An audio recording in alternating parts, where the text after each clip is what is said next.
Muchos saludos, estimados oyentes. Para nosotros es un grato placer poder estar en sus hogares, como también es una verdadera satisfacción el poder abrir de nuevo las páginas de la Biblia para extraer de ella esas enseñanzas que vienen a ser como agua fresca para el alma sedienta.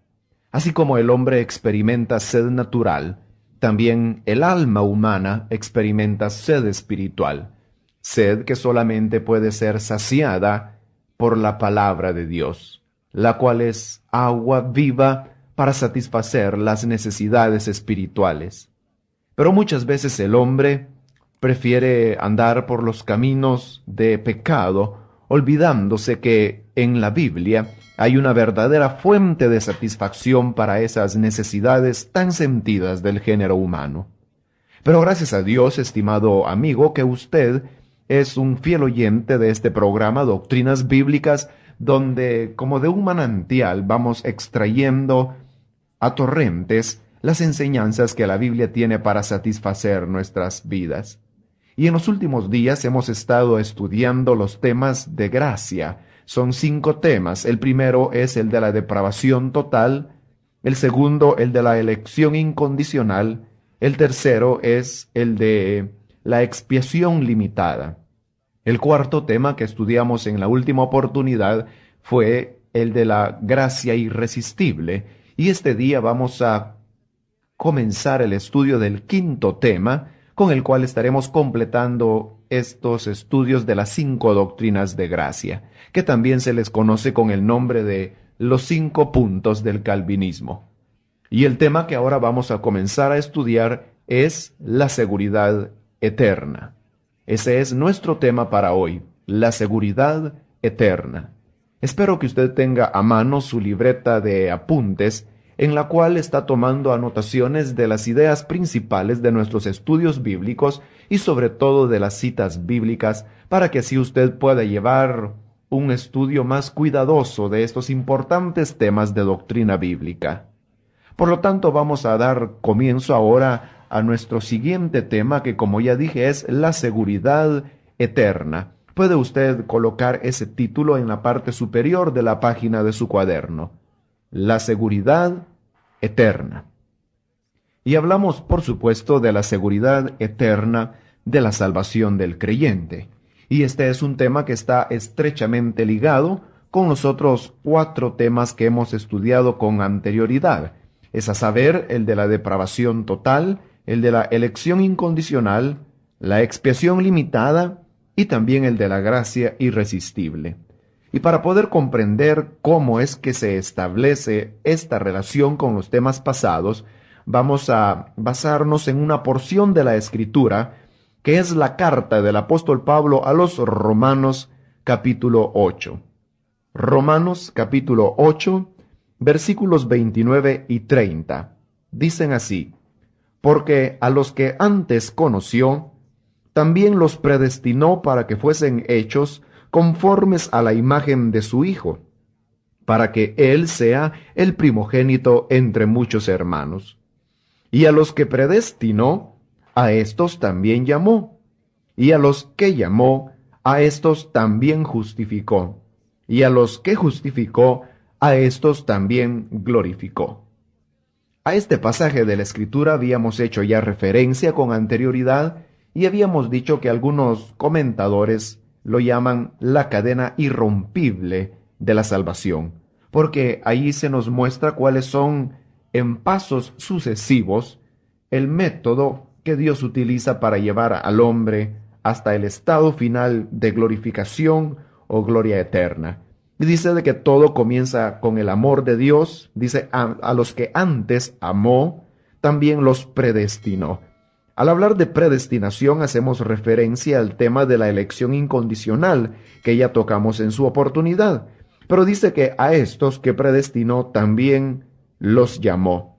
Y ahí viene ya el tema de la gracia irresistible, pues estando el hombre en un estado de depravación total, incapacitado para comprender, anhelar o ejecutar lo bueno, Dios tiene que obrar de una manera milagrosa y poderosa, y eso lo hace a través de la gracia, de la operación del llamamiento eficaz de Dios. Eso es lo que estudiamos bajo el título del tema La gracia irresistible. Pero ahora dice que a los que llamó, a estos también justificó. Obviamente que si Dios llama a una persona para salvación, es con el objeto de justificarla. Pero ahora nos dice que a los que justificó, también glorificó. Es decir, que aquellos que han llegado a alcanzar la salvación se encuentran en un estado de seguridad eterna de esa salvación, de tal manera que Pablo da ya por hecho que las tales personas serán glorificadas. Y es por eso que nosotros debemos comprender que la elección de Dios predestina a las personas. Y fíjese bien esa palabra que usa en la Biblia, predestinar. Predestinar quiere decir fijar de antemano el destino último que una persona habrá de tener. Y cuando la Biblia dice de que hemos sido predestinados para salvación, quiere decir que nuestro destino final será la salvación. Y es así como si Dios ha fijado de antemano cuál será el fin de todos aquellos que han creído en Él, pues entonces debemos comprender que si hemos sido elegidos por Dios, pues de una manera infalible e irrevocable obtendremos la salvación de Dios. Hay quienes dudan acerca de la seguridad de su salvación y constantemente se ven acosados por temores y angustias, pensando si podrían perder esta salvación o si Dios podría finalmente execrarlos y arrojarlos a las llamas eternas del infierno. Pero la Biblia nos da la seguridad que aquellos a los que Él predestinó, también los llamó, y si los llamó, los justificó, y habiéndolos justificado, seguramente que los glorificará, porque si Dios ha fijado de antemano el destino de los elegidos, es decir, los ha predestinado para salvación, quiere decir entonces que el final inexorable que obtendrá cualquier persona elegida por Dios es la salvación y nada puede alterar tal decreto divino. Por otro lado, debemos también recordar cuando estudiamos el tema de la expiación limitada. Y al hablar de ese tema, hablábamos de la efectividad del sacrificio de Cristo, de la eficacia que tiene la sustitución que el Señor ha obrado a favor del pecador cuando Él murió en la cruz del Calvario. Y realmente, hermanos, la extensión del poder, de la eficacia del sacrificio de Cristo no tiene límites. Y eso quiere decir de que si un pecador realmente fue sustituido por Cristo en la condenación, luego este pecador no puede ser condenado, porque Dios no puede cobrar dos veces la misma deuda a una misma persona. Y si Cristo ha pagado ya la deuda de nuestro pecado y lo hizo a través de su muerte en la cruz, quiere decir que entonces ya Dios no puede condenarnos más, pues la sustitución de Cristo en el Calvario es suficiente y es eficaz. Ahora vamos a estudiar algunos pasajes de la Biblia donde se nos habla sobre la seguridad eterna de la salvación del cristiano.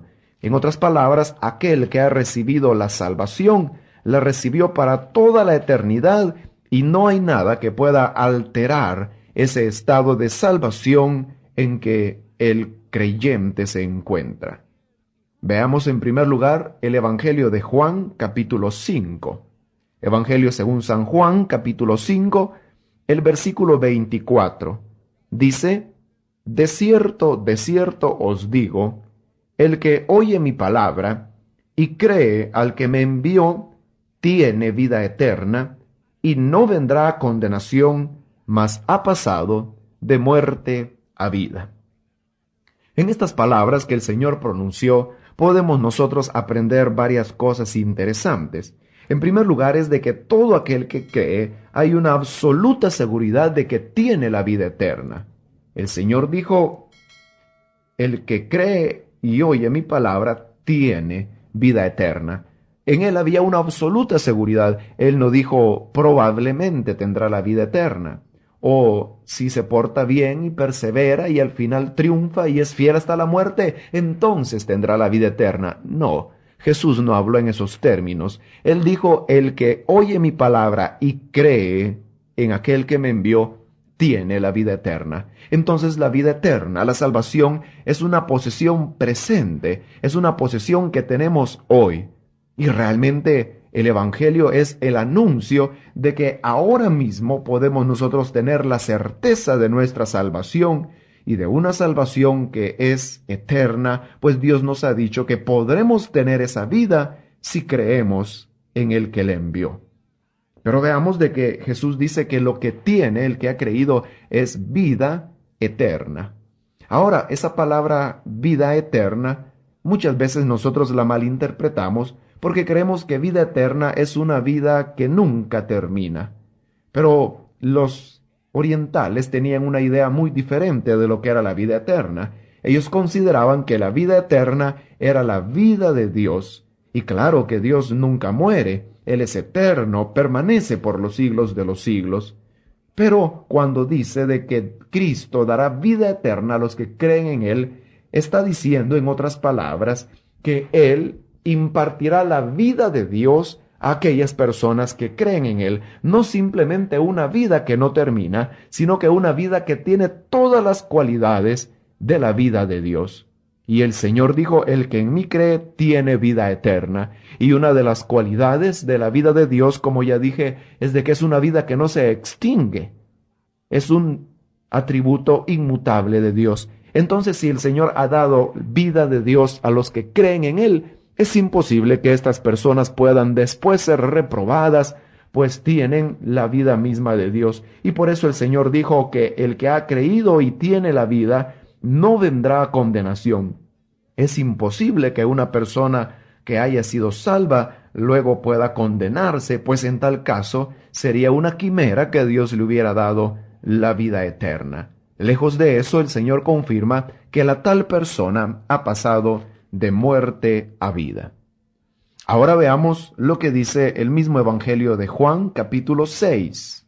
Juan 6, versículo 39. Y esta es la voluntad del Padre, el que me envió, que de todo lo que me diere, no pierda yo nada, sino que lo resucite en el día postrero. Aquí cuando el Señor está hablando todo lo que me diere, se refiere a los elegidos, a los predestinados, que les son entregados de parte del Padre al Hijo para salvación. Y dice de que la voluntad del Padre es de que todos aquellos que le han sido dados, ninguno se pierda, sino que todos sean salvos al final. Si la voluntad del Padre entonces es que ninguno de los elegidos se pierda, podemos entonces corroborar que todo el que ha alcanzado salvación es porque puede tener una seguridad eterna de esa salvación. En este mismo capítulo 6 de Juan, en el versículo 51, dice una vez más el Señor: Yo soy el pan vivo que descendió del cielo. Si alguno comiere de este pan, vivirá para siempre. Y el pan que yo daré es mi carne, la cual yo daré por la vida del mundo. Lo interesante es cuando el Señor dice que todo aquel que comiere de él, o sea que se apropiare de los beneficios de Cristo, dijo él, vivirá para siempre. La tal persona no morirá. No morirá jamás aquel que ha creído en Cristo, que se ha aprovechado, por decirlo así, se ha beneficiado de los méritos de Cristo, la tal persona vivirá para siempre. Es decir, que si alguien ha sido elegido por Dios, predestinado para salvación, el tal no puede morir, porque el Señor ha dicho, vivirá para siempre. Otra porción más es la que encontramos en el mismo Evangelio según San Juan, capítulo 10. Juan, capítulo 10, versículo 27 al 29. Dicen así: Mis ovejas oyen mi voz, y yo las conozco y me siguen. Y yo les doy vida eterna, y no perecerán jamás, ni nadie las arrebatará de mi mano. Mi Padre que me las dio es mayor que todos, y nadie las puede arrebatar de la mano de mi Padre. En estas palabras que el Señor leíamos, tenemos la declaración más enfática acerca de la seguridad eterna de la salvación del creyente. Porque aquí dice, mis ovejas oyen mi voz. Y ya vimos que el Señor usa esta expresión, mis ovejas, para referirse a sus elegidos. Y dice que tan solo ellos son los que oyen su voz, pues solamente a estas personas es a las que el Señor les otorga la gracia irresistible. Y además dice, yo las conozco y me siguen, y yo les doy vida eterna. Pero ahora viene lo interesante que dice, y no perecerán jamás. No puede haber una declaración más contundente acerca de la seguridad eterna, de la salvación del creyente, que cuando el Señor dice, no perecerán jamás. A los que yo les he dado vida eterna, no perecerán jamás. ¿Comprende eso? Es la seguridad de que el que ha sido salvo, una vez salvo, para siempre salvo, porque Él dice, al que yo le doy vida eterna, no perecerá jamás. Nadie las puede arrebatar de la mano de mi Padre, porque mi Padre mayor es que todos. Es esta entonces una declaración contundente acerca de la salvación que Dios nos ha dado y de la cual podemos tener una seguridad eterna. Otro pasaje más es el que encontramos en la carta del apóstol Pablo a los Romanos en el capítulo 11. El versículo 29 dice, porque irrevocables son los dones y el llamamiento de Dios. Es un versículo muy breve, pero a la vez muy claro, cuando dice que el llamamiento y los regalos que Dios da al hombre son irrevocables. Es decir, que una vez Dios los ha dado, no los puede retirar. Y precisamente el tema que Pablo está desarrollando en este capítulo 11 de Romanos es el tema de la elección de Israel, que aunque Israel había pecado y había cometido abominables idolatrías a los ojos de Dios, sin embargo, dice Pablo, ellos todavía siguen siendo el pueblo elegido de Dios, porque irrevocables son los dones y el llamamiento de Dios.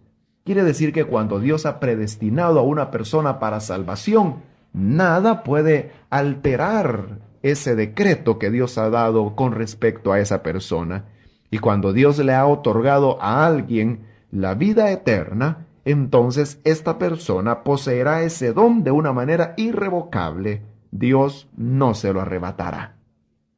Otra porción más es la que encontramos en la carta del apóstol Pablo a los Efesios, en el capítulo 1. Efesios 1, versículos 13 y 14. En él también vosotros, habiendo oído la palabra de verdad, el evangelio de vuestra salvación, y habiendo creído en él, fuisteis sellados con el Espíritu Santo de la promesa, que es las arras de nuestra herencia, hasta la redención de la posesión adquirida para alabanza de su gloria.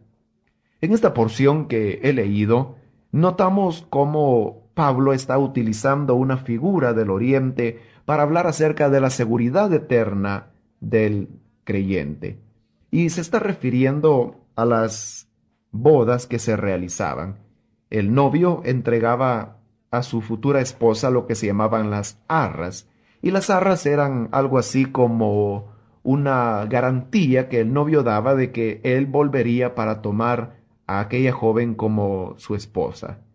Y arras realmente lo que significa es un pago inicial, algo así como una prima, como cuando una persona va a un almacén y desea comprar algún mueble o algún aparato, entonces paga la prima, pero el hecho de haber pagado la prima ya habla de que esta persona se compromete a continuar dando el resto de los pagos hasta completar el precio justo de aquel artículo y haber así ya completado la transacción. En ese mismo sentido, es de que, refiriéndose a nuestra salvación, Pablo dice de que, habiendo oído el Evangelio de la salvación, fuimos ya sellados con el Espíritu Santo de la promesa, el cual es las arras de nuestra herencia. Es decir, que el Espíritu Santo, morando en el creyente, es la prima, el pago inicial de nuestra herencia. Ahora sabemos que todo hombre honesto una vez ha dado el pago inicial de un artículo, continuará pagando fielmente las cuotas si se trata en verdad de un hombre honesto. Cuanto más Dios, si Él nos ha dado el Espíritu Santo, que es el pago inicial, mayor certeza, mayor seguridad podemos tener nosotros de que habremos de recibir la redención como posesión eterna para alabanza de su gloria. De manera que la misma morada del Espíritu Santo en el creyente es una seguridad más que nosotros tenemos de nuestra salvación. Analicemos otra porción de la Biblia en la primera carta de Pedro, capítulo 1. Primera de Pedro, capítulo 1, versículos 4 y 5. Dice, para una herencia incorruptible, incontaminada e inmarcesible, reservada en los cielos para vosotros, que sois guardados por el poder de Dios mediante la fe, para alcanzar la salvación que está preparada para ser manifestada en el tiempo postrero. Aquí el apóstol Pedro, con diferentes expresiones, nos está hablando sobre la seguridad eterna del creyente. Y dice que esta herencia, es decir, la salvación del creyente, es incorruptible, incontaminada, inmarcesible, no se puede marchitar. Y dice que aún Dios nos guarda con su poder, de manera que podamos alcanzar esta salvación. Si el cristiano pudiera siquiera considerar la posibilidad de que su salvación fuera perdida, eso quiere decir que nuestro Dios sería un Dios omnipotente y que con todo su poder no nos pudo guardar para salvación.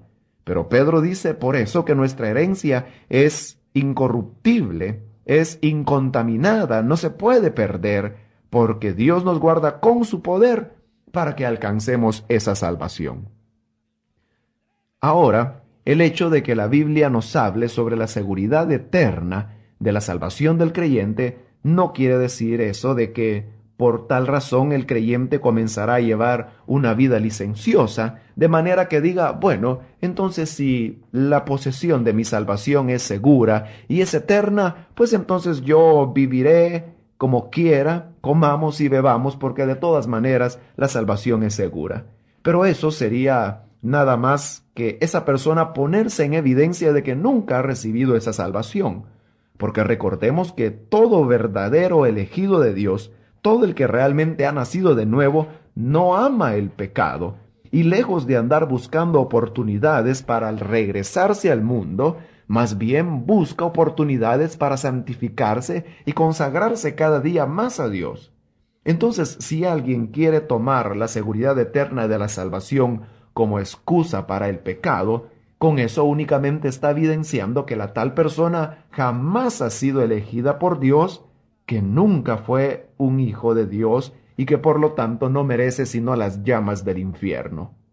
Por eso es de que la Biblia dice que no podemos usar de esta libertad para ocasión de la carne, porque es una libertad para servir a Dios, para gozarnos en la seguridad que Él nos da de nuestra redención, pero no para el libertinaje.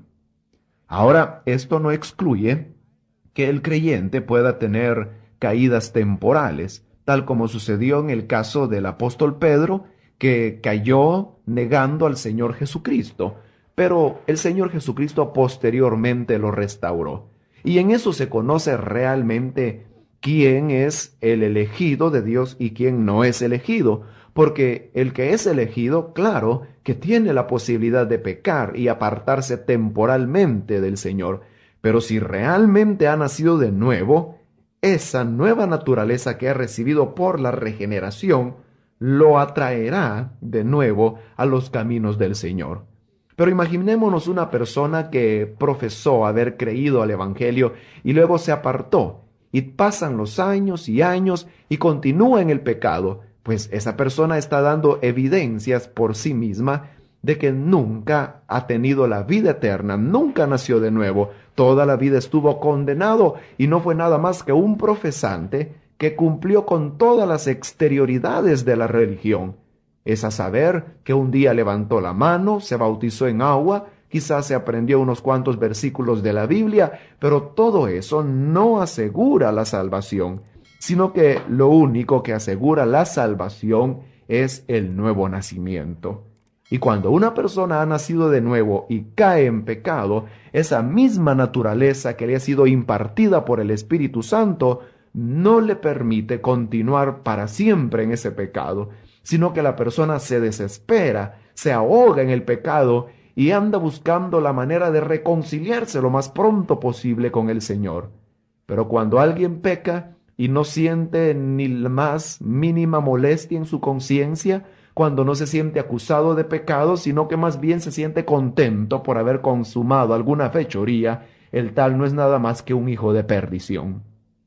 Pero cuando un cristiano peca, llora amargamente, se duele en su corazón, se lamenta, se aborrece a sí mismo, y al igual que el apóstol Pablo puede decir, miserable de mí, ¿quién me librará de este cuerpo de muerte?